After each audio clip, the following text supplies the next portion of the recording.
Olá, ouvinte do Agtech Garage Podcast. Aqui abrimos a porteira, a porta da sala e das garagens para receber especialistas com ampla vivência no agronegócio. Olá para você que acompanha o Agtech Garage Podcast, agora também em vídeo. Você pode nos assistir no Spotify, na Apple Podcast e também no YouTube. Eu sou a Marina Salles, editora-chefe de conteúdo do Agtech Garage e tenho a honra de apresentar a segunda temporada da nossa série Jornada de Inovação, que está sendo gravada direto do estúdio da PwC Brasil. Estamos aqui reunidos neste que é o segundo episódio para falar de governança, entendendo que a governança corporativa tem papel fundamental no redesign das relações, que contribuem para o sucesso da implementação da estratégia de inovação nas empresas. É dizer que sem governança e não burocracia, é importante ressaltar, nada avança. E hoje vocês vão entender por quê. Se você ainda não ouviu o episódio número 1 da nossa série, volta lá depois e dá o play também. O tema inaugural das nossas discussões foi a busca pela fórmula mágica no planejamento estratégico de inovação, que ajuda a complementar muito bem a visão que a gente vai compartilhar nesse episódio. E para falar de governança no âmbito da inovação, vamos receber Dalana de Matos, nossa estrategista de inovação da Agtech Garage, Lucas Machado, da Dexco, e Bruno Galvão, da Cerradinho Bio. Eles que estão vivenciando momentos diferentes da construção da governança corporativa para inovação dentro das corporações onde trabalham e vão nos ajudar a entender o papel da governança e das lideranças na construção do futuro dos negócios. Vamos lá, então! Em primeiro lugar, então, eu vou pedir para vocês se apresentarem e darem um alô para os nossos ouvintes. Dalana, quer começar? Claro! Bom dia, pessoal! Bom dia, Lucas! Bom dia, Bruno! Bom dia, Má! É sempre uma satisfação estar nessas discussões, nesses bate-papos, principalmente quando envolve empresas e pessoas que a gente acompanha, né? Ou que eu me envolvo também e participo dessa jornada de inovação. Hoje, né, então estou como estrategista de inovação, né, no Agtech Garage, onde eu olho e gerencio a inteligência interna gerada pelos nossos parceiros, pelas startups, pelas corporações e pelo ecossistema em si, e entendo como que a gente consegue transformá-los em mecanismos, em experiências, eventos, conteúdos que possam de fato suportar a jornada de inovação dos nossos parceiros, retribuindo, né, todo esse input gerado no nosso dia a dia. Bruno, por favor. Bom dia, pessoal. Primeiro, obrigado pela oportunidade de estar aqui. Bom dia, Lucas, Marina, Dá, tudo bem? Meu nome é Bruno, eu estou hoje como especialista em transformação digital da Cerradinho. Venho nessa caminhada já tem um ano. A gente está estruturando essa frente de transformação digital e inovação. Sou responsável hoje pela estratégia de transformação digital da empresa, pela área de transformação digital da empresa. E venho trazer um pouco aí desse jogo político e de como é essa importância da governança interna para que as inovações e essa transformação aconteça, porque vai muito além de tecnologia, a gente sabe que é muito pessoas e é sempre colocar todo mundo junto, todo mundo no mesmo pote ali para que a gente consiga fazer e atingir os objetivos. Obrigado pela oportunidade. Falou tudo, Bruno. Vamos lá, Lucas. Bom dia a todos. Primeiro, obrigado pelo convite, Marina, Dalana. Meu nome é Lucas Machado Rodrigues. Hoje sou responsável pela área de competitividade e inovação em negócios madeira da Dexco. E o principal ponto de contato com os nossos ecossistemas da madeira, como é o caso do Agtech Garage também. Estou há 7 anos na Dexco e muito feliz de estar aqui com vocês hoje. Maravilha, pessoal. Vamos começar então com um bate-bola rápido para você que nos ouve poder se situar e entender melhor a estratégia de inovação das duas empresas que estão aqui com a gente hoje. Então, vamos começar pela Dexco, Lucas. Claro. Quando a área de inovação foi criada e quantas pessoas vocês têm lá hoje? Olha, é sempre importante lembrar que a Dexco é uma empresa de 71 anos, né? Então já é uma empresa um pouquinho mais velha. Na nossa parte de inovação corporativa são 9 pessoas e na minha área de competitividade e inovação para madeira são 4 pessoas. Nós praticamos inovação desde a sua fundação, porém com conceitos que hoje não são tão mais modernos, né? Então, se a gente for pegar a governança de inovação propriamente dita, moderna, já incluindo os conceitos de inovação aberta, a gente gosta de falar que começou a partir de 2015, por aí, que foi com a criação de um núcleo de inovação corporativo na empresa. Até lá, a diretoria de inovação, quem era o responsável era o diretor de marketing da DECA, e foi só em 2019, então, que a gente teve a criação de uma diretoria específica para isso, que hoje, inclusive, é o nosso CTO, Daniel Franco, que representa a área de inovação. E o mais interessante é que no meados de 2021 a gente unificou as áreas de inovação corporativa com a área de estratégia da empresa, justamente por entender que a inovação era a estratégia da Dexco daqui em diante. E na Cerradinho Bio, Bruno, quando foi criada essa área e quantas pessoas vocês têm lá hoje? A Cerradinho, ela, embora não tivesse uma área específica para falar de transformação digital e inovação, já existiam iniciativas em diferentes áreas que falavam dessa inovação, né, que traziam inovação para a empresa de alguma forma, talvez de uma maneira não tão estruturada, mas isso já existia. Assim como na Dexco, né, as empresas querem sempre estar se reinventando e trazendo cada vez mais inovação e acaba começando de algum lugar. Então acabou começando ali dentro de um braço de TI, tinha uma posição de TI que ficou responsável por olhar inovações de mercado e tentar trazer para dentro, mas foi no ano passado que a empresa entendeu que talvez o ideal fosse criar mesmo uma estrutura e trazer alguém, né, eu vim para essa estrutura, para centralizar essas iniciativas. Embora a gente ainda tenha iniciativas em outras áreas aí da Cerradinho, desde do ano passado, com a minha vinda, ficou centralizado aí as iniciativas de inovação e transformação digital dentro da minha equipe. Hoje eu tenho eu conto, né, com mais 2 pessoas junto comigo e todo mundo lutando e batalhando pelas mesmas causas, sempre em busca de melhorias para a empresa. Maravilha. E aí, onde está posicionada, né, essa área de inovação dentro da empresa? Você já deu um spoiler, Sim. Mas vamos falar mais sobre isso. Nós temos um Chief Technology Growth Officer, que faz parte do comitê executivo da empresa. Debaixo dele existe uma área de estratégia, inovação e corporate venture capital, além de desenvolvimento de novos negócios, né? Essa é a parte corporativa que atende o guarda-chuva de marcas, porém a unidade de negócio madeira, que tem uma participação relevante no EBITDA da empresa, sentiu a necessidade de criar uma área específica de inovação no negócio que pudesse fazer essa ponte. Então eu gosto de dizer que a minha área é como se fosse um piloto, nós somos um MVP. É a única área de inovação do negócio focada, a gente está experimentando e até agora acho que está dando certo. E a gente faz essa ponte não só internalizando iniciativas de inovação dentro do negócio, que podem ter vindo da inovação corporativa ou não, mas também, inclusive, atuando em projetos estratégicos com as nossas startups investidas, via nosso CVC. Algumas startups como Urban, Noatec, Brasil ao Cubo, fazem muito fit com o core business da madeira e a gente quer alavancar esse core business e trazer sinergias, trazer oportunidades para essas startups também. Perfeito. Bruno, e vocês? A área de inovação, né, e transformação digital hoje está ligada diretamente no CFO, o Gustavo Marchi. E por que veio de lá, né? A inovação acaba, em algum momento, quando começa, sempre associam ali a TI, né? Vamos começar com os projetinhos ali de TI, para tentar achar mais tecnologia. E foi o que eu comentei antes, já estava acontecendo esse movimento dentro de TI para que isso alavancasse. E hoje TI fica debaixo do CFO, porque o CFO é financeiro administrativo, né, a diretoria. Então a iniciativa, assim, tanto a diretoria quanto o board da empresa sentiu a necessidade que, de fato, precisava colocar mais força nisso e trazer uma centralização maior para essa questão de inovação.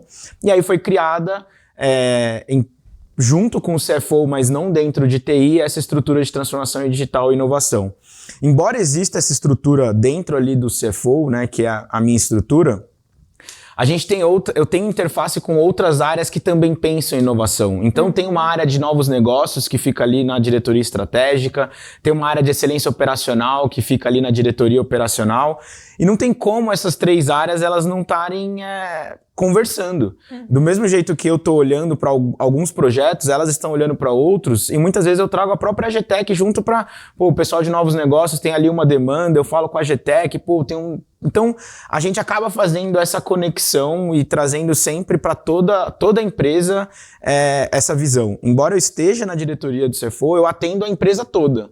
Eu atendo desde a operação, tenho projetos lá no campo, na área agrícola, mas eu também tenho projetos ali no RH. Tenho projetos com TI, tenho projetos com todas as áreas da empresa. Então, o posicionamento hoje para Cerradinho, ele não é tão importante no sentido, você está na diretoria financeira administrativa, seus projetos vão ser só aqui. Muito pelo contrário. Você está aqui porque começou aqui, vamos começar a evoluir isso para ver onde vai ser o melhor lugar, se vai ser aqui mesmo, se não vai ser. Mas você reporta, na verdade, para a empresa toda. Tanto que eu tenho mensalmente reportes executivos para todos os diretores, justamente para poder mostrar os projetos da empresa toda e não só da diretoria financeira administrativa. Quando entra uma empresa nova no Hub, ou eu conheço uma empresa que está trabalhando com inovação, eu gosto muito de fazer a pergunta: como surgiu a inovação, né, dentro da empresa? Porque ela responde muito os desafios atuais que a inovação está passando. Por que eu estou falando isso? Normalmente existem alguns fatores, né? A área de inovação, ela surge com uma liderança que entende a importância da inovação, né? Que ela, de fato, está dentro de uma área que já faz parte do organograma da empresa, que já tem sua estratégia, que já tem seus objetivos, suas entregas, seus resultados. Essa pessoa, de fato, ela vai ditar o posicionamento da inovação dentro da empresa, né? Então, se eu tenho uma diretoria ou uma liderança, né, que ela está mais voltada para melhorias, para processos, para transformação interna, a tendência é que a inovação naquela empresa, ela se inicie daquele lugar. E isso gera alguns desafios. Se ela nasce junto a novos negócios, ela vai nascer junto a procurar adjacências de negócio, novos produtos, novos serviços para agregar valor. A gente também tem exemplos dentro do Hub de áreas de inovações que estão junto à CX. Então, eu estou junto ao cliente, pensando em gerar valor para o cliente. Cada posicionamento da área onde surgiu vai gerar desafios diferentes. Porque, inclusive, no episódio anterior, Marina, que a gente falou sobre a fórmula mágica do planejamento estratégico de inovação, a gente falou sobre inovação, ela não está centrada só num horizonte, ela tem que estar, de fato, permeando. Então, se eu estou falando de uma área que ela olha mais para fora, o desafio é que áreas que eu preciso agregar, né, a essa dinâmica de relações para que eu consiga ter um portfólio e uma estratégia equilibrada, olhando para dentro e para fora. Se eu estou num lugar de novos negócios, como que eu trago as áreas de negócios técnicas para dentro?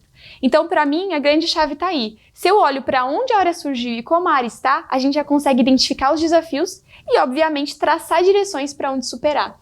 Então, quando uma empresa chega no Hub, a gente gosta muito de fazer essa leitura, né? Por isso que essa introdução ela é tão importante para agora a gente falar sobre governança, cultura e dinâmica de relação. Muito bom, Dalana. Então agora eu vou voltar aqui com o Lucas. Lucas, dito tudo isso, né, você já nos comentou que a área nasceu ligada à TI. O que embasou essa estratégia? No início, eu gosto de dizer que foi uma conveniência, porque o head da área já era head de TI e a área precisava ser estruturada. E eu gosto da fala da Dalana que isso vai nortear a estratégia da empresa. E eu defendo que a área de inovação ela seja um instrumento fluido, sim, para que possa ser conectado aonde faz mais sentido em determinado momento. E eu atribuo o grande sucesso da área de inovação não só nessa fluidez em conectar em uma determinada área que a gente pode chamar de front-end, né? Vai ser o para-choque aqui. Poxa, eu sou uma empresa que eu preciso aproximar do meu consumidor final, vamos plugar em CX, ok. Mas o grande sucesso não está em plugar ali em CX e pronto. O grande sucesso é como que você conecta num front-end, mas consegue manter relações ágeis com todo o processo de back-office de uma corporação, de modo a facilitar relações com o ecossistema empreendedor, tomadas de decisões ágeis. Então, assim, o que geralmente trava o processo inovativo é se existir algum coágulo aí nessa espinha dorsal mesmo da companhia, né? Então, na Dexco nasce, junto a essa, então, diretoria de novos negócios, inovação e TI, ela passou por ESG em um determinado momento e foi parar junto com estratégia. E aí tem uma questão curiosa, porque nós éramos uma empresa focada em produto, sempre industrial, nosso logo era um rinoceronte, né? Por quê? Porque o rinoceronte é resistente, ele dura, daí Duratex, né, no caso. E como a gente gosta de brincar, nós mudamos de nome em 2021. E mudar de nome não é fácil. Convido vocês a tentarem um cartório.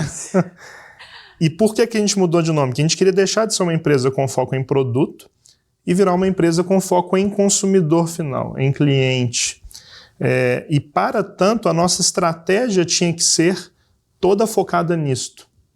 E como que a gente entendeu que a gente chegaria lá? Por meio da inovação. Inovação seria uma ferramenta para transformar a nossa empresa de uma empresa de produto, Duratex, para uma empresa de consumidor final. Soluções para melhor viver, Dexco. Excelente. E aí, Bruno, queria que você contasse para a gente também por que a área de finanças provavelmente tem o nome de uma liderança por trás, já chegamos a essa conclusão. Mas se você puder detalhar um pouco mais e contar também para quem nos ouve o que a Cerradinho Bio faz, porque de repente, né, não são todos do agro, pode ter algo que ajude também a compreender. E eu acho que passa muito por isso, né? A Cerradinho Bio hoje é uma usina de etanol. A gente, né, tem... Nosso grande negócio é a produção de etanol, tanto da cana quanto do milho. A gente tem alguns produtos derivados do milho também, como o DDG, o óleo, mas o nosso grande foco é o etanol. E aí eu acho que passa muito pelo negócio. O Lucas estava comentando, né? O negócio da Dexco, ele olha também para fora. Ele tem que se preocupar com o cliente dele. E não que nós não tenhamos que nos preocupar com o nosso cliente, mas a gente vende commodity. Sim. A gente, é diferente quando o nosso preço é regulado por um valor de commodity. Então, nascer na área financeira porque o nosso grande competidor somos nós mesmos.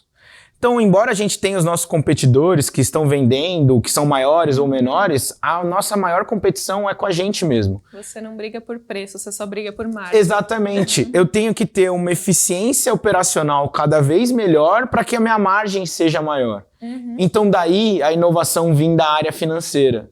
Então, hoje a nossa área de inovação, ela está muito focada em, de fato, trazer uma eficiência operacional, uma redução de custo. Embora a gente saiba que, né, a gente vai comentar um pouco depois, a gente sabe que nem sempre isso vai acontecer, inovação nem sempre vai ter uma melhoria de custo. Às vezes você erra 2, 3 vezes para acertar na quarta. Sim. Às vezes você precisa investir aqui para habilitar você a fazer mais 4, 5 projetos que vai te trazer aquele retorno. Mas o grande foco acaba sendo a nossa própria operação. Então, trazer inovação para a nossa operação nada mais é do que alavancar a minha margem, ter uma melhoria de eficiência e poder ser mais competitivo com nós mesmos e não, eventualmente, com as outras usinas. Eu já quero puxar um pouco da fala do Lucas, que eu achei muito interessante, né? Éramos um rinoceronte. Éramos a resistência, né? A marca da resistência. De repente, a gente percebeu que, opa, não é sobre isso mais, né? As coisas mudaram. E aí passa por um reposicionamento, né? E esse reposicionamento, ele também é uma questão de cultura. Eu trabalho na empresa do rinoceronte, né? Que é uma empresa... E de repente eu não trabalho mais na empresa do rinoceronte, eu trabalho numa empresa de soluções para o melhor viver. E aí, quando eu vou falar onde eu trabalho, eu vou me expressar onde eu trabalho, é algo que eu vou servir essa nova estratégia. Então, existe um pilar cultura. Sim. E não é só a Dexco que está passando por isso. A gente vê, né, a John Deere também, que era uma empresa, poxa, era máquina, agora nós somos dados, né?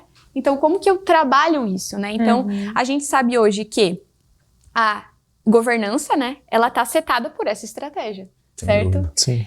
Mas a governança por si só, ela não vai agir sozinha, eu vou precisar de cultura, né? Eu vou precisar realmente de experimentar, de colocar essas pessoas em novos projetos, de trazer essa visão para essas pessoas, para que elas se sintam confortáveis nessa nova empresa, esse novo propósito. Eu vou precisar disso, né? Só que, obviamente, que eu vou precisar dessa interface, né? Entre a governança, de processos estabelecidos e essa cultura junto, trabalhando junto nesse pilar, nesse pace. E aí, o resultado disso, que a gente vem percebendo no Hub, é que a junção entre uma boa governança, com bons processos, eu ter a segurança que eu preciso e, ao mesmo tempo, eu ter essa cultura que me permita, eu crio espaços de confiança, relações de confiança, né? Então, essa é a base para isso tudo acontecer. A importância de entender aonde essa área está no organograma parte disso. Como que eu vou criar uma governança, né? Que, de fato, ela vai ter que conectar a minha cultura para eu destravar processos e criar ambientes de confiança. Então, se tivesse algo para falar diante disso confiança, né? Como que a gente cria espaços de confiança para que a inovação flua dentro da organização. E se você me permite complementar, Dalana, acho que a Cerradinho está começando nesse processo agora, né? Assim, estruturado. E o primeiro ano ele foi um ano muito mais de pavimentação, igual você está comentando. Não adianta eu chegar lá na Cerradinha no primeiro ano e já querer colocando um monte de coisa se eu não crio uma estrutura e um planejamento para que isso aconteça e habilite as áreas a fazer isso também. Eu costumo dizer, e várias pessoas dizem, e eu concordo muito, que o meu grande objetivo é não existir mais. O meu grande objetivo como transformação digital e inovação é não existir mais. Porque isso tem que estar no sangue de cada área, tem que estar na veia de cada pessoa. Essa vontade de inovação, de querer inovar, de querer fazer o diferente, tem que estar no cerne de cada um que trabalha lá. Mas como eu, que hoje estou nessa área, consigo fazer com que as áreas pensem dessa forma, que é o que você comentou da cultura. Então, criação de vias realmente de inovação dentro da empresa. A Dexco tem lá inovação corporativa, inovação na área de negócio. Foi um planejamento que a Dexco entendeu que ela conseguia habilitar, até pelo tamanho da Dexco, pelas frentes de trabalho, vários produtos. Mas o grande importante para a gente conseguir disseminar essa cultura de inovação é a gente, de fato, criar vias de inovação dentro da empresa para que a inovação chegue na pessoa que vai lá colher. Não estou dizendo que a gente conseguiu nesse primeiro ano, eventualmente, que chegue lá onde vai colher, porque é uma jornada que leva tempo. A Dexco está aí em 2015, que você comentou, né, Lucas? É uma jornada que leva tempo, mas é muito importante que seja criada essas vias e pavimentadas. Porque se o Bruno um dia não estiver mais lá e tiver o Lucas estiver no meu lugar, ou eu no lugar do Lucas, ou a Dalana, enfim, isso não se perde, isso continua. Isso não pode ficar dependente do Bruno, do Lucas, da Dalana. Isso tem que ficar com a empresa. O foco nosso é a melhoria da empresa. Então, fazer esses caminhos, essa pavimentação é super importante para a mudança cultural e habilitação de inovação dentro da empresa. Eu gosto de fazer até traçar um paralelo em você vai criar rota, né? Vai pavimentar a estrada e as pessoas, obviamente, vão se sentir seguras pra ir junto. E como que você entrega também o GPS na mão dessas pessoas para que elas entendam que estão indo para o caminho certo e quando a rota mudar, isso atualizar também no lugar delas e elas conseguirem entender para onde a empresa está indo. E isso cria segurança. Confiança, né? Entre as pessoas, exato.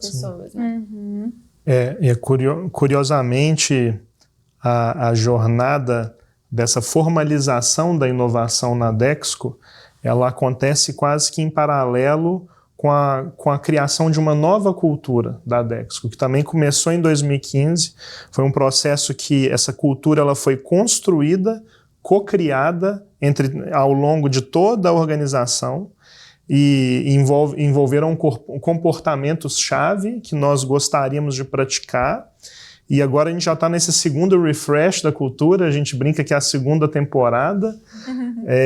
E é muito bacana o que a Dalana disse, porque, primeiro, para que você crie confiança, você tem que permitir protagonismo e autonomia. E para que haja protagonismo e autonomia, tem que ter um senso de propósito muito claro na organização.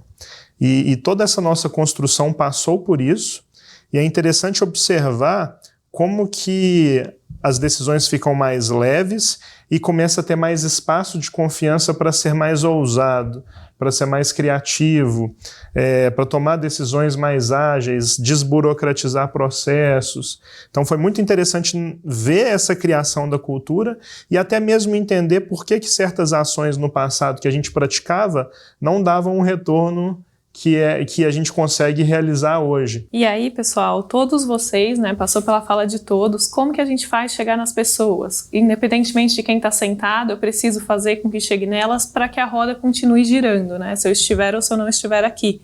Né? O Lucas também trouxe essa questão de como é importante você trabalhar em conjunto, você permear todas as áreas. Né? A Dalana falou de relacionamento, são as palavras-chave, pessoas e relacionamentos que a gente usou até agora. E a gente sabe que isso, né, inevitavelmente vem de cima, porque você mudar a direção do transatlântico, né, estávamos indo para cá e vamos para lá, não é tão simples assim, né? Os tomadores de decisão acabam tendo um papel importantíssimo. E aí eu queria que a gente entrasse, então, no tópico da liderança, né? Como que vocês sentem hoje que é o relacionamento de cada um no seu dia a dia com as lideranças, né? Como que funciona esse processo também de empoderamento e tomada de decisão e autonomia para vocês tocarem, né, a agenda de inovação, que é o objetivo no fim do dia. Lucas. Olha, na Dexco, o sponsorship da alta liderança ele é total. Nós somos muito privilegiados em ter não só um conselho que olha muito para o futuro, mas também um comitê executivo que conta com a inovação como ferramenta para poder atingir a estratégia de negócio da companhia. E são desde assuntos muito sutis até mesmo assuntos bem claros. Posso dar alguns exemplos. O nosso CVC, né, o DX Ventures, ele é recém-criado, não deve ter 2 anos ainda, e já fizemos aportes muito, muito significativos, na ordem de mais de 200 milhões de reais, em startups, na cadeia das construções ágeis, modernas, sustentáveis, na aproximação com o varejo. E você precisa ter bastante segurança em termos de auto-administração para criar um mecanismo desse e apostar em venture capital, apostar no risco, apostar em novas fronteiras a serem exploradas. Então esse é um statement bem claro, mas também existem ferramentas que têm uma capilaridade enorme dentro da organização, como o nosso programa de ideação, o Imagine, que foi uma spin-off da Dexco. Então a gente criou não só uma plataforma, mas um programa mesmo de fomento ao intraempreendedorismo dos nossos colaboradores, onde hoje qualquer colaboradora ou colaborador Dexco pode cadastrar uma ideia. Essa ideia vai ter um pipeline de acompanhamento, ela é factível à bonificação se um retorno for comprovado. E o nosso CEO, o Antônio, ele faz questão de entregar todo ano na nossa semana de inovação, pessoalmente, os troféus das melhores ideias do ano. Então, isso já é uma tradição da Dexco, é um dos eventos mais disputados assim, de participação. E atitudes como essa, elas transmitem a confiança que a alta liderança tem no processo inovativo e trazem o engajamento dos colaboradores de modo geral para poder participar. E mais recentemente a gente inaugurou o Open Dexco, que está na 2ª edição agora. É o nosso programa de inovação aberta focado em toda a corporação, e a gente até usa a chamada do AGTEC como braço agro do Open Dexco, que também está com inscrição aberta, né? E aí todas as áreas da companhia têm a possibilidade de cadastrar dores, inscrever desafios que passam por um comitê, e esse comitê ele é aprovado por diretoria. E esse comitê que aprova depois, quando os pilotos forem feitos e os resultados forem ser apresentados, é a mesma diretoria que está lá para avaliar os ganhos e validar uma potencial escalada ou não. Então, acho que a proximidade da liderança, mas no intuito de mostrar assim, olha, eu estou dando valor a essa ação, mas ao mesmo tempo a distância adequada para que seja reconhecida a autonomia é fundamental para que uma organização consiga efetivamente praticar a cultura de inovação. Bruno, e como que é lá na Cerradinho o relacionamento com a liderança? Eu acho que só pela área de inovação e transformação digital ter sido criada, já vindo da diretoria executiva, já mostra esse empowerment que a empresa quer dar para esse assunto. Mas uma pessoa só não move moinho, né? A gente precisa que toda a empresa esteja engajada e toda a liderança. Então, a gente criou mecanismos e processos que envolvam as pessoas dos processos e as lideranças. Então, a gente utiliza, por exemplo, para quando a gente pega um desafio, a gente pega um problema, a gente utiliza o design thinking para poder descobrir melhor as dores ali e poder, de fato, achar o desafio que a gente quer implementar. Você já está envolvendo as pessoas ali, certo? E isso traz a autonomia que você comentou. Por quê? Porque eu estou envolvendo a liderança, sim, em algum momento, porque ela tem que falar como que é o trabalho dela, mas eu quero escutar quem está vivendo o problema. Então, eu já estou trazendo as pessoas da empresa para junto de mim, para falar, olha, eu tenho esse problema, vamos resolver assim, ou vamos resolver daquela maneira. Então, eu já estou trazendo essas pessoas para perto. Mas dentro do nosso processo, a gente, assim como o Lucas, a gente criou gates aprovadores pela alta liderança, seja pela gerência ou seja pela diretoria. Porque isso é uma maneira de mostrar que a liderança está botando ficha naquilo que foi visto, naquilo que foi discutido. Então, ela olha todo o trabalho que a gente fez, muitas vezes participa do mapeamento em alguma fase, mas depois ela, falaram desse problema, realmente eu concordo, ele existe. Vamos priorizar esse e não esse, e depois a gente leva para aprovações da gerência e também da diretoria. Essas aprovações, elas passam desde a captura dos projetos até a fase de implantação. Então é muito importante que a liderança ela esteja envolvida em todo o funil. De novo, igual o Lucas comentou, nem tão perto para não assustar todo mundo, porque a liderança estando ali muito perto, acabou a autonomia, as pessoas se sentem até incomodadas, né? Putz, mas eu não posso falar isso ou falar aquilo, porque meu chefe tá aqui, mas eu preciso ter, no final do dia, quem vai dar o meu ok é a liderança, não tem jeito. Então a gente criou gates de aprovações e validações da liderança gerencial e executiva para que os projetos eles saiam desde a identificação dos projetos até a fase de implantação dos projetos. Então é uma maneira de você envolver todo mundo. Então você envolve a pessoa que está ali no dia a dia, buscando essas dores, e envolve a liderança dessas pessoas no sentido de que elas têm que aprovar e validar aquilo que o dia a dia mostrou para ela. E é muito engraçado que às vezes você vai mostrar, né, um trabalho, um mapeamento que você fez, a liderança fala assim, não, mas isso acontece? Não, mas não é possível. Não, mas é verdade isso? Não é verdade? E isso acontece até entre as pessoas. Mas ele faz assim? Pô, mas eu não sabia. Se eu soubesse que ele fizesse assim, eu ia lá e podia fazer diferente. Acontece muito. Então, a importância de você colocar todo mundo junto é essencial para que a gente consiga resolver de fato o problema e achar a solução mais adequada. Legal, acho que vocês já falaram tudo, mas uma coisa que eu vejo muita relação é quanto mais próximo está a liderança, nesses processos iniciais, enfim, todo o processo, maior a velocidade de ganho de maturidade. Por que eu tô falando isso? Porque eu, como liderança, eu tô entendendo os projetos que estão chegando, né? O que tá vindo até mim, tô entendendo a estratégia de uma empresa. E quanto mais eu estiver próximo dessa relação, mais eu vou conseguir entender como que eu conecto a própria estratégia com o dia a dia, com o que as pessoas estão pensando, para onde está indo. Porque, na verdade, os olhos da empresa, eles não estão só aqui, eles estão com todas essas pessoas. Então, eu estando perto, eu consigo ter mais input como liderança para resolver essas questões. E tem até um exemplo, né? A própria Cerradinho Bio, ano passado, a gente fez uma imersão e a gente trouxe o grupo de embaixadores dentro do Hub, o Bruno trouxe, né, o pessoal para a gente fazer essa imersão, e foi muito legal, né, a participação, né, do diretor financeiro nesse momento, né, então as pessoas estavam ali, a gente fez até uma rodada de ideação, trouxe metodologia, explicou, né, fez esse processo, né, de levar a palavra, né, de fazer a palavra, de evangelizar, né, mas ao mesmo tempo teve um momento que o diretor participou. E aí a gente fez até uma roda de conversa com eles e foi super legal. E eles tiraram as dúvidas, né? Até onde eu posso ir, o que eu posso fazer. Então, assim, o diretor, né, habilitando e setando e dando autonomia. Então, assim, eu achei perfeita a fala do Lucas, que é como estar longe, né? Não tão perto o suficiente para as pessoas não se sentirem acuadas, né? Mas ao mesmo tempo eu estar perto o suficiente para entender o que está acontecendo e as pessoas se sentirem apoiadas. Eu acho que essa equação é uma equação muito difícil. Muito difícil. E exige justamente também testagem, né, para entender esse nível de aproximação.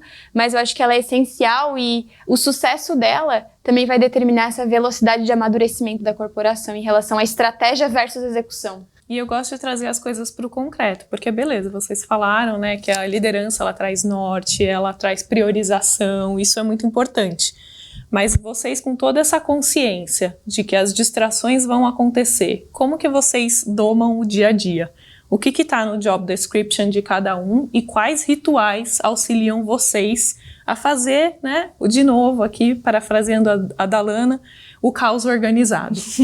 O caórdico, eu gosto de chamar, viu?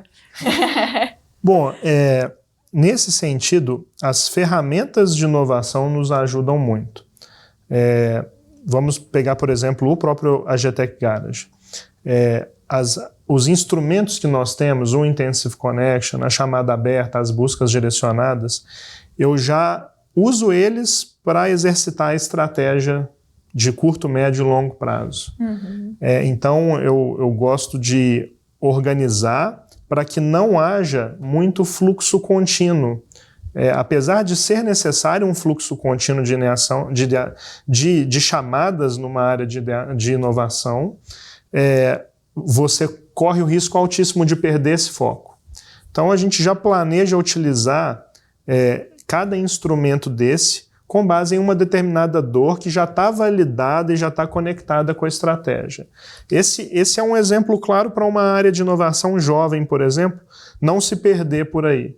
Realmente praticar e utilizar tudo aquilo que os parceiros têm a oferecer e dar devida disciplina a esse processo. Então, acho que começa por aí. Porém, conforme a maturidade vai aumentando, existe sim um fluxo contínuo que existem oportunidades que são imperdíveis. Aí passa muito pela proximidade e pelos relacionamentos. E passa também pelo ego de uma área de inovação em compreender que você nunca deve ser o gargalo inovativo de uma empresa. Nunca. Eu brinco, assim como o Bruno, eu não entendo que vai ser uma área que existirá para sempre, mas ao mesmo tempo entendo perfeitamente que enquanto eu existo eu não posso ser o gargalo. Então, empoderar áreas que fazem sentido serem conectadas em determinados projetos e inclusive estampar essa realidade para elas, chegou essa baita iniciativa aqui, a conexão está feita, a bola está no gol, mas é você quem tem capacidade para seguir adiante aqui.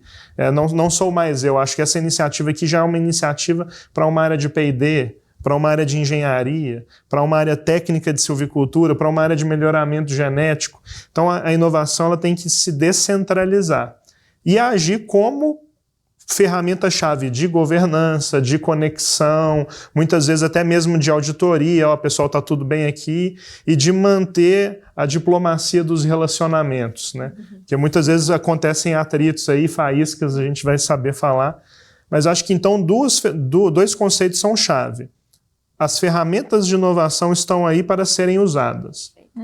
Então, usem com cuidado e com carinho. E segundo, a descentralização ela é fundamental. Não podemos atuar como gargalo. Bruno, e vocês? Na Cerradinho, assim, devido às proporções, é muito semelhante. Então, a gente estruturou um processo onde a gente passa por um funil de captura de projetos até a POC, né, que é a prova de conceito. E a gente utiliza as ferramentas de inovação. Então a gente utiliza o Design Thinking para poder estudar esse problema, a gente utiliza o Lean Inception para dividir essa solução em MVPs, a gente utiliza a AGTech Garage para trazer o ecossistema de inovação, aí depois a gente faz uma POC e testa. Hoje isso está centralizado dentro da área de inovação, mas o nosso grande desafio, e o que a gente vem fazendo, é como eu consigo descentralizar isso, porque vai ter uma hora que eu vou ter um número de projetos que eu não vou conseguir absorver. Sim. E que são projetos que é muito mais fácil ficar com a área do que ficar com o Bruno. Então, a gente também tem uma vertente de treinamentos onde a gente capacita o Design Thinking nas áreas, a gente quer esse ano capacitar a metodologia ágil nas áreas, para que as áreas comecem a andar com as próprias pernas no sentido de inovação. E a gente esteja ali definindo a estratégia, que a gente esteja ali definindo o direcionamento, que a gente esteja trazendo mais metodologia, mais ferramentas para que essas áreas consigam fazer isso de maneira independente. E não porque eu não quero fazer, muito pelo contrário, quanto mais projeto para mim, melhor. Mas é porque eu entendo que ninguém melhor do que a pessoa de compras entender o problema dela de compras e a melhor solução para ela de compras. Eu sou um facilitador. A área de inovação ela tem que ser uma facilitadora para que a área de negócio se desenvolva. Eu vou te trazer aqui, eu gosto de brincar que a gente tem o cinto do Batman, né? O cinto do Batman tem lá Design Thinking, Scrum, tem isso, tem aquilo. Qual que é o seu problema? Usa esse Canvas, faz isso, faz aquilo. Eu quero desenhar um negócio novo. Vamos pegar o Business Model Canvas, vamos fazer isso, vamos fazer aquilo. Eu sou um facilitador com um monte de ferramenta que eu vou habilitar as áreas. Lógico que a gente tem os nossos projetos também. Hoje a gente tem muito mais projetos do que as próprias áreas. E aí a gente utiliza isso. Nosso job description passa desde com a diretoria, a liderança e com todo esse jeito político, quais serão os projetos. Depois a gente entende os problemas, a gente cria o desafio, seleciona uma solução, parte para uma POC. A gente faz todo esse caminho desde a prospecção até a entrega de POC. E assim, não tem como você fazer isso se você não tiver um bom relacionamento com todas as áreas envolvidas, com todas as pessoas envolvidas, com todos os líderes envolvidos. Então, assim, você tem que criar ponte. Muitas vezes o trabalho ele é muito mais político de você criar essas pontes e essas conexões para habilitar que você faça isso para lá ou isso para cá, do que você sentar ali, fazer uma planilha Excel, fazer um PowerPoint. Esse jogo de cintura, de comunicação entre as áreas e principalmente as lideranças vão te habilitar a entender o problema e trazer a melhor solução. Não tem como você fugir disso. E de confiança, né? A proximidade com uma determinada área de negócio. Eu gosto do nosso tópico porque, por mais que nós tenhamos a diferenciação por design, e claro, nosso produto em certas horas ele se comporta como commodity também. O MDP cru que vai para uma grande moveleira, enfim. Então a eficiência e o custo está sempre em pauta, sempre em pauta. Ainda mais agora que o nosso CFO virou vice-presidente da unidade de negócios madeira e o nosso antigo VP foi para a Deca. Então ele já trouxe um cuidado e um carinho ainda mais, olha, vamos fazer a alocação responsável desses recursos, vamos focar em eficiência e quando a gente vai estruturar pilotos ou provas de conceito em unidades industriais, no início da cadeia ali, passa muito pela confiança na pessoa que está ali no dia a dia. Porque, primeiramente, você vai paralisar algum tipo de atividade normal que está acontecendo, corriqueira, vai precisar introduzir novos conceitos, novas tecnologias, tem uma certa gestão da mudança ali, e a principal ferramenta é a confiança do responsável por aquele processo na inovação, no processo inovativo. Permite eu te interromper? Claro. É na inovação, mas é no Lucas. É na inovação, mas é no Bruno. Isso. Eu concordo. E aí que começa a questão do relacionamento. Sim. E aí começa a questão da comunicação, sabe? Porque às vezes a gente usa muito a inovação. Mas quem é inovação? Geralmente... São 4 pessoas, são 3 pessoas, as pessoas precisam confiar em pessoas. A inovação não pode ser só aquela galerinha que tem a sala do puff. A galera do post-it, né? Eu lembro que eu já escutei várias vezes, essa galera do... Não na Serradinha, tá? Mas já escutei outras empresas, a galera do post-it lá, que fica colocando post-it no vidro. Exato, exatamente. E eu tô insistindo nesse discurso de confiança nesse ano de 2023, aqui quem vê assim, as minhas falas, porque é isso no fim das contas. Eu acho que a gente tem que parar não, mas a gente tem que equalizar esse uso da área de inovação e trazer para o Lucas, para o Bruno, para a Dalana na sua instância, e aí você começa a criar relações, diferentes tipos de relações. Porque tem a questão, né, não sei se reconhecimento é a palavra, da bagagem que eu sei que o Lucas traz, da bagagem que eu sei que o Bruno traz, que isso traz para eu dizer, nossa, legal, eles estão à frente da inovação e eles vão trazer essa bagagem de conhecimento que a gente precisa, legal. Mas a confiança, que é no dia a dia, que é na abertura, que é na autonomia, que é no respeito, isso é entre pessoas. Então acho que a gente precisa falar mais sobre o Bruno da inovação e o Lucas da inovação, né? E equalizar o discurso com a área de inovação da corporação e tornar a coisa mais tangível no espectro de relacionamento. Eu concordo totalmente com você, porque se a gente der um Google, não precisa ir muito longe, quantos exemplos de áreas de inovação que não foram para frente por causa do perfil da pessoa que estava liderando e não por conta dos processos internos. E não por conta de não ser um objetivo estratégico, mas porque aquela pessoa que estava à frente, eventualmente, ela não tinha esse perfil de gerar confiança e gerar essas conexões internamente. Sim. A área de inovação, e não só a área de inovação, todas as áreas, principalmente, o nosso tema é inovação. Mas para pensar em áreas que são complementares, né? Que são de suporte e apoio. Se você não tiver uma pessoa ali à frente que tenha consiga gerar confiança entre as pessoas, entre as lideranças, dificilmente. Você pode ser a pessoa que mais entende de inovação, a pessoa que mais entende daquele assunto. Você pode ser assim, cara, o Einstein. Você não entra. Não entra. Não vai pra frente. Não adianta, você não vai conseguir. Às vezes vem uma pessoa que entende 20 vezes menos que você, mas tem penetração. Consegue entrar ali naquela área, consegue entrar naquele projeto, consegue gerar aquele ambiente de confiança e ela facilmente vai conseguir fazer com que aquele projeto gere um resultado. Então, nosso papel, meu e do Lucas, é muito, muito voltado para gerar esta confiança em todas as pessoas da empresa, trazer elas para dentro do processo. A gente fala que transformação digital e inovação, pessoas. Não adianta. E projetá-las e expô-las também. Projetar o sucesso. Exatamente. Projetar o protagonismo. Trazer elas para dentro, trazer elas para dentro para falar, vai, coloca para fora. Agora é a hora de você colocar tudo para fora. Aí colocou tudo para fora, legal. E agora como que você resolve? Vira psicólogo. Vira, não tem jeito. Tudo. Você escuta de tudo. Aí depois você vira e fala assim, agora como que você resolve? Pô, mas eu vou resolver? É, você que vive o problema, me dá uma ideia aí pra resolver. Não, mas você que é de inovação. Não, eu só sou um facilitador, é você que vai resolver. Eu tenho, como o Lucas falou, a gente tem ferramentas que vai te ajudar a chegar na melhor solução, mas ninguém melhor que essas pessoas. Sim. Se você não for uma pessoa que gera essa confiança, dificilmente a inovação vai se perpetuar, por mais bem desenhado que seja a estratégia e que seja o seu modelo de negócio, ele não vai pra frente, dificilmente ele vai pra frente. Então, a gente começou a falar tudo isso, né? Eu quero ajudar o nosso ouvinte a organizar o pensamento, porque a gente estava falando de job description, né? Sim. O que está ao alcance de cada um de vocês fazer, como que vocês perpetuam, né, todas essas ideias dentro das empresas. E aí, pessoal, eu queria colocar, né, pela fala dos dois, parece que na hora que eu for contratar uma pessoa de inovação, seja um gerente, um diretor, eu deveria estar contratando um mediador de conflitos. Né? Eu deveria colocar lá no LinkedIn, olha, procura-se um mediador de conflitos. Se você é bom comunicador, se você é bom em estabelecer relações, em aproximar pessoas, venha fazer isso. Né? Acho que me parece, né, eu gostaria que vocês comentassem se é isso mesmo, se esse é o papel, e que vocês contassem também situações do dia a dia que refletem essa habilidade que vocês têm, senão vocês não estariam sentados aqui. Posso trazer um contexto aqui, até também um exemplo, né?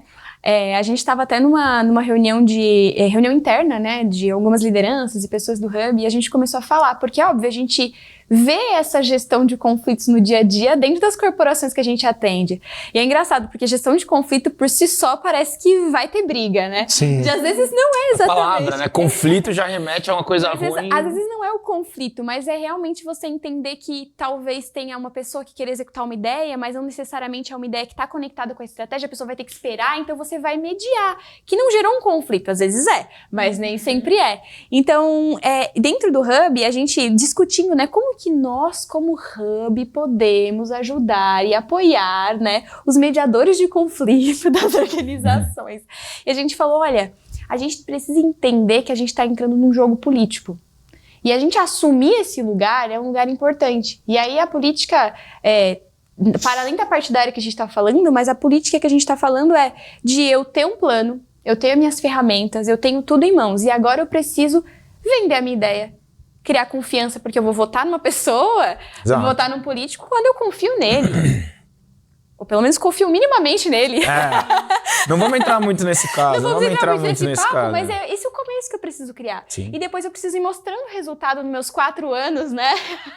Enfim, de gestão da inovação, para que de fato as pessoas vão cada vez mais confiando em mim e dando cada vez mais desafios para mim, né?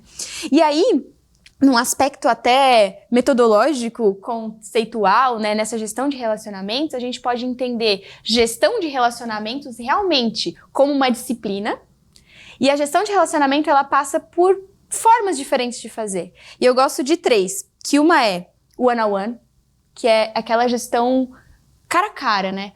O que você vai ganhar como pessoa entrando nisso? Como que a gente vai trocar valores aqui? Por que você, diretor de novos negócios, ou por que você, diretor financeiro, vai ter que entrar aqui junto com novos negócios? Quem vai ganhar o que aqui? Então, assim, esse é o tete a tete. Depois a gente entra no outro lugar, que é o grupo, que é a comunidade, né? Como que você cria pessoas, embaixadores dentro da organização que pensem iguais, que vão dando estrutura para esse pensamento, né? E vão criando rituais em comum, né? Formas de levar essa palavra. Então eu tenho um segundo estágio. Eu tenho o terceiro estágio da gestão de relacionamento, que é a gestão do ecossistema, né? Que aí é como que eu gerencio essa cultura, né? Essa cultura da organização e como que eu vou estabelecendo essa teia de relações. Então, trazendo para um aspecto até mais conceitual de quando a gente fala de gestão do relacionamento, porque parece que é Não, eu acho que são esses 3 níveis para mim que a gente precisa lidar dentro das organizações e pensar realmente, né, quem tá ouvindo aqui, os meninos, né, como e que rituais e que ferramentas na prática, e aí eu vou jogar a bola para vocês trazerem na prática, vocês estão usando hoje para você gerenciar esses relacionamentos que passam por esses 3 estágios, ou podem ter mais estágios, mas é o que me vem à mente que mais a gente vê acontecer dentro das organizações. Exemplos práticos, vocês já passaram por isso? É o dia a dia, né? Nossa, acho que a Marina comentou bastante sobre a questão do job description, né? Acho que se você quer trabalhar com inovação, a primeira coisa que eu indico é ler o livro Como Fazer Amigos e Influenciar Pessoas. Acho que esse é um bom ponto de partida. E a gente fala muito do profissional T, né? Hoje em dia tem aquele profissional T que ele conhece um pouco de tudo, mas tem alguma coisa que ele é específico, algum ponto que ele tem mais especificidade. E no caso de uma posição como inovação, transformação digital, a comunicação e a influência, eu acho que tem que ser o seu cerne. Você não precisa ser um especialista em design thinking, você não precisa ser um agile coach. Você precisa, logicamente, conhecer tudo isso, porque são suas ferramentas, mas você pode ter pessoas que são especialistas nisso e vão te ajudar a chegar naquela estratégia. Qual é a sua principal função? Fazer com que aquela estratégia aconteça. E aí, quando a gente fala de inovação, a gente está falando da empresa toda. A estratégia vai passar pela área administrativa, vai passar pela área de produção, vai passar pela área de back-office, vai passar pela área de TI, vai passar pela área de inovação. Como você faz para juntar tudo isso e fazer isso acontecer? Essa é a grande habilidade de alguém que quer estar à frente de uma área de inovação ou de transformação digital. É a política. E cadê o exemplo do conflito? Bruno, a hora do caos. Já teve muitos conflitos, assim. Acho que o grande exemplo de conflito que e aí já aconteceu mais de uma vez, é uma área jogar pra outra a bola, né? Então quando a gente vai fazer, eu vou trazer 2 exemplos que eu acho que é importante. Então eu vou trazer um exemplo mais do pessoal operacional, que é isso. Quando você vai lá fazer o design thinking, aí você coloca todo mundo junto, vamos falar. Não, porque a área faz assim, e aí me atrapalha. Mas peraí, eu não faço assim, não, mas você que faz... Gente, calma, né? Vamos tentar entender onde está a causa raiz, do porquê que é, e mostrar para aquelas pessoas que estão ali que a gente está querendo melhorar para todo mundo. Não quero melhorar para Dalana ou para o Lucas, eu quero melhorar para Cerradinho. Então é você tentar trazer uma mediação ali, de alguma forma, para que as pessoas consigam enxergar. É verdade, eu fazia isso mesmo. Putz, posso fazer diferente agora? Vai melhorar? Nossa, é verdade, aquela área faz isso, eu não sabia. Então, isso é em todo projeto. Não, aqui a culpa não é minha, a culpa é do fulano, a culpa é do ciclano. Isso sempre acontece. Eu acho que uma outra mediação de conflito que eu vou trazer, e que é muito importante, é a mediação de conflito na alta liderança. Que é qual? A ansiedade de terem resultados, às vezes, muito rápido. E não que esses resultados eles não vão acontecer, eles vão acontecer. Mas mas só isso? Mas precisava de mais? Precisava de menos? É você tentar... Porque assim, a alta liderança, ela tá vendo o todo, certo? O Gustavo, que é o CFO, ele tá vendo o número, o caixa, o fluxo. Eu sou um pedaço dele, né? Eu sou um pedaço da estratégia dele. Ele tá vendo todo. Então ele não sabe exatamente o que tá acontecendo ali para que não chegou aquele resultado tão rápido quanto esperado. Então é você tentar trazer um pouco de visão daquilo que você está fazendo e gerar expectativas e ansiedades. Gerar expectativas e ansiedades é a grande dificuldade que a gente tem, e é uma dificuldade minha também, tá? E tô aqui colocando eu como exemplo disso. Muitas vezes eu vou lá, gero expectativa em alguma coisa e falo, putz, não deu certo, aí você tem que voltar e falar, olha, então, lembra aquilo que a gente conversou? Pô, não vai ser agora, vai ser daqui a pouco. Então, a gente também, porque a gente de inovação foi que nem o Lucas falou. Nossa, a gente quer ir pra direita, quer ir pra esquerda, quer fazer hoje, quer fazer amanhã, mas às vezes a velocidade não é a mesma da nossa vontade. E a gente tem que tomar um cuidado de gerar a expectativa certa, na hora certa, e que muitas vezes acaba extrapolando, e eu admito que às vezes eu acabo extrapolando nisso, e é algo que eu tô percebendo, mas você gerar expectativa principalmente para a liderança dos entregáveis, como vai ser, olha, o processo é esse, não é porque a inovação que ele é mais rápido, ele é mais assertivo, e velocidade é diferente de agilidade, entendeu? Vamos usar isso, vamos usar aquilo, olha, não deu... às vezes tem que pivotar, pivotou por causa disso, tá vendo? A gente achou que era inovação, mas é processo, precisa mudar uma regra lá no processo. Mas só isso mas precisava fazer o processo? Precisava, a gente foi lá, entendeu e viu que a gente descobriu que era só o processo.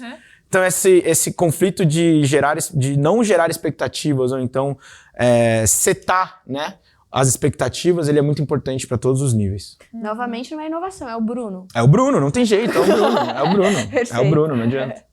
Lucas, alguma situação que te ocorre? Claro, de minha parte, assim, primeiro para contribuir com a fala da Dalana, a vida é uma eterna mediação de conflitos, né? Eu entendo. Maravilhoso. Vai sair uma quote embaixo quando acabar a vida. Eu acho que alguém deve ter falado isso antes de mim, então eu não sei se eu mereço a quote. Mas a questão da inovação é que esses conflitos, muitas vezes, eles são inéditos. Perfeito. São criativos, são conflitos complexos. Então, para mim, enquanto Dexco, se eu posso contribuir com alguns exemplos, a gente foca primeiro em eliminar os conflitos improdutivos, porque esses não vão trazer nenhum resultado. Muitas vezes o conflito improdutivo ele nasce de egos, de expectativas. Então, quando você começa com uma estratégia de inovação assertiva, você consegue minimamente eliminar alguns. Como que a gente trata isso? A inovação tem que ser um objeto de desejo. Na companhia, ela tem que ter um valor percebido. E muitas vezes tem algumas dicas básicas. A primeira você entrega primeiro e expõe depois.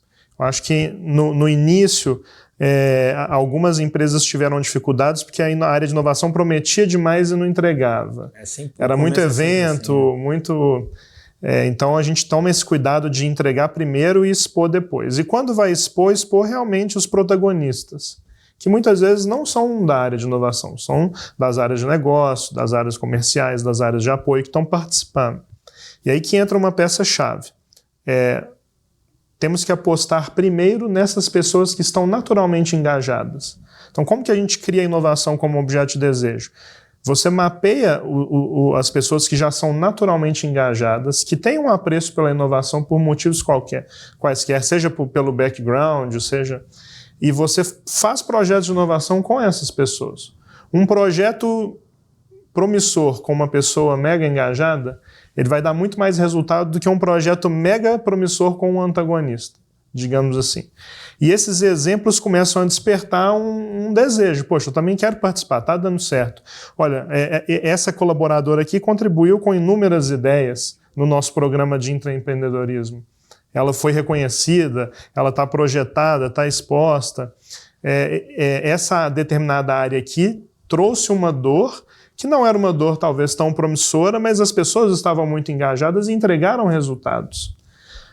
E muitas vezes até pelo número de ferramentas, a gente consegue trabalhar até dando uma certa escassez. Por exemplo, eu não vou abrir demais o meu leque, porque as pessoas têm que competir, tem que... E aí você tira o primeiro conflito de todos. Quando você promove uma competição para fazer parte de processos inovadores, você elimina as áreas ou pessoas que ainda não têm a maturidade de entender que elas precisam estar dentro do barco. E que não é, por exemplo, poxa, eu tenho essa determinada situação, toma aqui, Bruno, área de inovação, me encontra uma startup, resolve isso para mim e me entrega Volto daqui pronto. um mês, obrigada. Um mês, hein? Não esquece. Então, obviamente que quando exige um certo esforço para você estar presente, você elimina quem não quer se esforçar. E é natural, pode ser que não seja prioridade para uma determinada área, não há juízo de valor aqui. Cada grupo está defendendo a sua estratégia aqui e ali, mas o processo inovativo, quando ele está nascendo, se você cria essa competição, você elimina a primeira mediação de conflito, que é a seguinte: mas eu não alinhei isso, não era o que eu queria, poxa, isso não me atende, não foi bem assim, olha, eu não tenho dinheiro para pagar isso. Então, primeiro o protagonismo, depois a questão de funding, de orçamento, é outro conflito. Usualmente, né, que é desnecessário. Se uma determinada dor, uma determinada demanda é tão importante para uma determinada área, ou é tão importante para a estratégia de uma empresa, tem que ter a área fim que vai receber essa tecnologia, tem que ter orçamento para isso. Ela tem que saber brigar, tem que ter a maturidade de brigar para defender um orçamento. Então, muito da nossa maturidade foi parar de financiar projetos, POCs e pilotos apenas com verba de inovação, por exemplo. Tem que ter uma certa contrapartida. Sim. Se você faz essas duas dicas básicas, você já começa a eliminar boa parte dos conflitos improdutivos. E aí começam a nascer conflitos produtivos, tem que ter. A evolução, ela parte de conflitos, de trocas de ideias, principalmente nós na Dexco, nós pregamos muito a diversidade de pensamento. A gente quer equipes diversas, então vai dar, uma hora ou outra vai dar aí uma discussão mais acalorada. E nessas discussões, o Bruno deu alguns exemplos de conflitos internos, mas eu quero dar alguns, por exemplo, de conflitos externos. Quando a gente começa a se relacionar com o ecossistema empreendedor e começa a abrir as portas para startups, scale-ups, começam a aparecer diferenças de expectativas também. Esse relacionamento amoroso não é tão simples assim. E muitas vezes, por exemplo, aí entra a cultura e a maturidade no processo inovativo, que é saber balizar expectativas de uma grande corporação e de um empreendimento que está em fase de escala, em fase de tração. Seja, por exemplo, de partir para a empresa, a grande corporação não pode entender que uma determinada startup tem que ser flexível com tudo. Poxa, você não é uma startup, então você tem que resolver meu problema dessa maneira. Não, amigo, essa maneira não traz valor para mim enquanto empreendimento. Eu preciso padronizar, eu preciso prototipar, eu preciso escalar. Então eu não sou sua software house. Eu sou uma AgTech, eu sou uma AgTech aqui especializada em proteção florestal, combate pragas.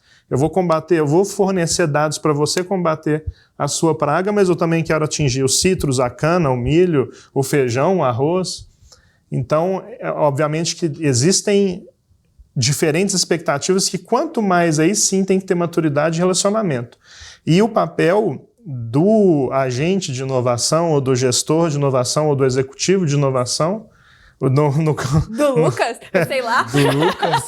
Mas o meu papel realmente é balizar esses conflitos e demonstrar que essas expectativas aqui devem se encontrar em algum propósito comum. Então é sempre puxar o propósito. Pessoal, lembra lá atrás quando a gente falou qual que era o propósito desse relacionamento? Então tá aqui. A partir daqui, o que é luxo, o que é pouco caso, e é um exercício constante de diplomacia, sim, para fazer isso acontecer. E aí, só para fechar um pouco do que você está falando, eu acho que um grande paradoxo de tantos paradoxos da inovação é esse. Você precisa de diversidade, você precisa trazer pessoas diferentes, você precisa olhar para a startup, olhar para a oportunidade. Mas quanto mais diversidade, maior são os conflitos. Sim. Porque você está trazendo gente diferente, visão diferente. Então, assim, você está indo realmente nessa direção. Sim.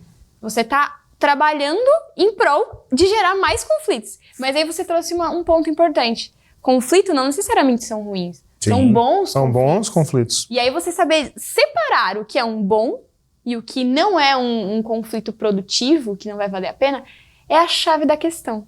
Então, assim, vamos aceitar a diversidade e aceitar todos os conflitos que vão vir junto com elas, assim. Então, acho que dar a cara para esse lugar, acho que é um passo importante, assim, para o que a gente está falando aqui, né? E daí a importância de ecossistemas de inovação, de comunidades, de hubs. Eu lembro no nosso primeiro encontro com o nosso vice-presidente lá no AgTech, quando a gente entrou como Ecosystem Corporate, e a gente solicitou à época o Tomé, olha, a gente quer que você faça uma curadoria de empreendedores e traga para bater um papo conosco. Aí o Tomé, não, Lucas, mas você quer casos de sucesso e tal? Não. A gente quer escutar dos empreendedores quais são as principais mancadas das organizações, das corporações. Aonde que a gente peca, aonde que a gente falha, aonde que a gente traz frustração a esses empreendedores. E aí fizemos uma mesa redonda e foi só... E tudo que os empreendedores falavam na época, a gente ia ticando uma caixinha. Ah, isso tem. Então, vai muito de você ser honesto e saber reconhecer esses passos e a partir daí aprender rápido com eles, né? Sim. A diversidade que você comentou, Dalana, acho que é um ponto fundamental para gerar conflitos produtivos, como o Lucas falou. Bom. Porque a gente a gente não tem uma certeza absoluta, né? A gente não é certo em tudo e nem faz tudo, e a nossa cabeça ela tem um limitante, que é a nossa vivência, a nossa experiência, aquilo que a gente já passou. Quando você traz mais gente para pensar junto, o seu mundo começa a expandir, você sai da sua bolha. Entendeu? E quando você começa a sair da sua bolha, você começa a gerar esses conflitos produtivos e criar soluções que vão atender muito mais, porque senão você fica só aqui, né? Só vendo aquele mundinho seu. E quando você traz mais gente, mais diversidade, você faz uma abertura muito maior para poder encontrar soluções muito melhores. Perfeito. E eu gostei muito que a gente conseguiu explicar aqui durante as nossas conversas esse nome tão pomposo que a gente deu para esse episódio, né? Que era governança corporativa para o redesign das relações. Acho que ficou muito claro nesse momento aqui o que a gente quis dizer, né? E eu queria que os nossos ouvintes levassem para casa uma inspiração de como começar a fazer isso no seu dia a dia. Então, se o Bruno e o Lucas puderem trazer ali um ritual que é dos preferidos de vocês, né, que não pode faltar na rotina, de quem quer ser um mediador de conflitos profissional, por favor. Eu acho que o primeiro ponto eu já dei a dica, que é ler o livro Como Fazer Amigos e Influenciar Pessoas. Ele é um bom ponto de partida.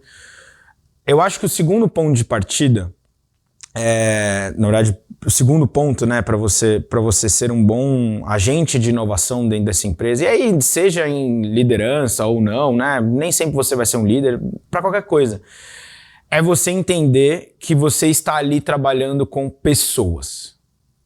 Empatia. Você tem que saber ter empatia pela dor do outro, pela dor da liderança, pelo anseio da liderança, pela expectativa do estagiário, pela expectativa da AGTEC, que no final é um cliente, ela também tem expectativa de prestar o melhor serviço. Você vai ser um grande mediador de conflitos e expectativas. Não tem jeito. Então, empatia.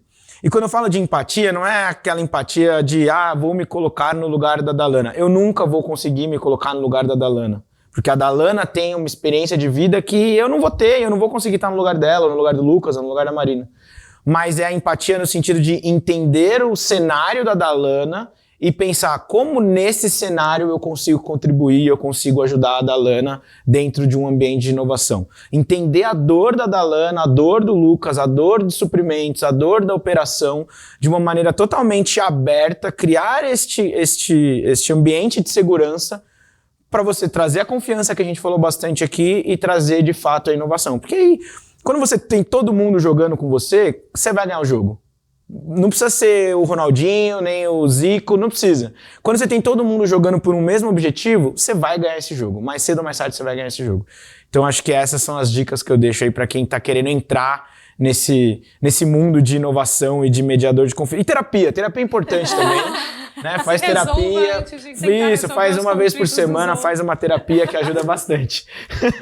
E você, Lucas? Bom, eu vou complementar o Bruno, porque eu realmente entendo que gostar de trabalhar com pessoas é uma condição, é fundamental para que sejam criadas as pontes necessárias para tornar a área de inovação uma área ágil, uma área fluida. Eu entendo que a área de inovação tem um conceito que a turma do iFood usa muito, que é o conceito de jet skis, né? Você está navegando num transatlântico aí e você tem que ter jet skis que façam curtas jornadas paralelas, vão até uma ilha ali, volta, é fácil de manobrar, é fácil de pivotar e conseguem trazer novidades, conseguem entregar ou enxergar novos horizontes antes de começar a virar o barco, né? E para isso tem que gostar de pessoas e criar as relações internas e externas para tal. Então não vou comentar nada mais sobre esse ponto. Mas para contribuir em algo mais tático também, eu imagino que o principal paradoxo da inovação, e eu pego uma frase do Tomé também, que é: muitas vezes os profissionais de inovação são altamente criativos, não gostam de rotina, tendem a não gostar de rotina. Mas o ofício da inovação, ele exige muita disciplina, muita. Então, você ter uma metodologia na qual você acredita, e aí não precisa criar do zero, você pode copiar, Basta marcar uma reunião no AGTEC e estaremos lá para apresentar qual é a metodologia, copia e cola melhor que você gosta. Vai depois só adaptando para sua realidade. Mas o mais fundamental nessa parte é ter disciplina na execução desse método, disciplina na execução das tarefas e disciplina na entrega. Então, não perder este foco. E aí, agarre-se em quem precisar, seja em alta liderança, seja na sua área, contratem profissionais de gestão de projetos, enfim. Mas a correta disciplina é o que fará trazer frutos nesse processo inovativo. E eu deixo uma última questão que eu acho que corrobora muito com o que vocês trouxeram agora, né? Que tem a ver com olhar para as pessoas, que tem a ver com ter disciplina. E, obviamente, eu não estou liderando, né, a inovação dentro de uma corporação, mas a gente entra muito em contato e participa muitas vezes, né, na construção, né, dessa estratégia, desse pensamento junto com pessoas como vocês. E dentro disso, tem uma corporação que eu venho acompanhando e que eu acho que é um bom exemplo para a gente trabalhar aqui. Começo a trabalhar com inovação, construo as minhas métricas e percebo que não estou conseguindo. O que eu faço agora? Eu paro e vou até as áreas e entendo. Quais são os seus objetivos? Meu objetivo é esse. Qual a sua dificuldade? É essa. Olha, eu tenho aqui no cinto do Batman essa ferramenta que vai me ajudar nesse processo. E assim, essa pessoa, dentro dessa área, consegue encontrar caminhos para entregar resultados. Então, realmente, você ir até as pessoas, né, com um framework, entendendo que meu objetivo é esse, quais OKRs, enfim, independente da metodologia que a corporação encontra, que essa área está trilhando, que corrobora com o meu. Então, assim, encontrar objetivos em comum, descobrir os seus aliados, talvez seja uma dica bem tática, né, nesse momento, para você conseguir chegar lá. E, obviamente, isso tem a ver com conflitos, bons conflitos, porque, na verdade, você vai encontrar lugares em comum, né? Então, essa curiosidade, essa humildade, esse pensamento colaborativo, ele é muito importante também nesse processo. E se fosse para dizer algo, mapeia a sua teia de relações. Isso aí. Então, você está entrando novo, mas já existe uma ordem estabelecida. E você vai entrar nela. E você vai precisar reordenar. Então, se você não fizer um bom assessment dessa teia de relacionamentos, provavelmente você vai ter que voltar atrás e fazer em algum momento. Então, assim, exatamente. Faça antes, né? E vamos reduzir o retrabalho, né, desses mediadores de conflitos profissionais. E quando você faz o que você falou, Dalana, de você, deixa eu entender então qual que é a meta daquela área e como eu vou ajudar, quando você ajuda, você gera confiança. Total. E aí você gerou confiança ali, o vizinho vai falar, opa, se você está gerando o sellout... Quero ser seu amigo também. Aí o outro, poxa, você não quer tomar um café? Vamos ali ver um negócio, tô com um problema aqui, você não consegue me ajudar? E aí você começa a criar sua teia de relacionamento e deslancha. Perfeito. Bom, pessoal, vou encerrar então, depois de tantas lições, tantas aspas maravilhosas, que vamos dar os quotes para vocês, né? Vamos encerrar esse segundo episódio da temporada número 2 da série Jornada de Inovação. E se você ainda não ouviu a primeira temporada, que a gente lançou em 2021, mas que continua super atual, voltem lá e deem o play. É uma jornada, o que a gente faz aqui, né? E a ideia é ir sempre escalando. Então, espero vocês no próximo episódio e até logo!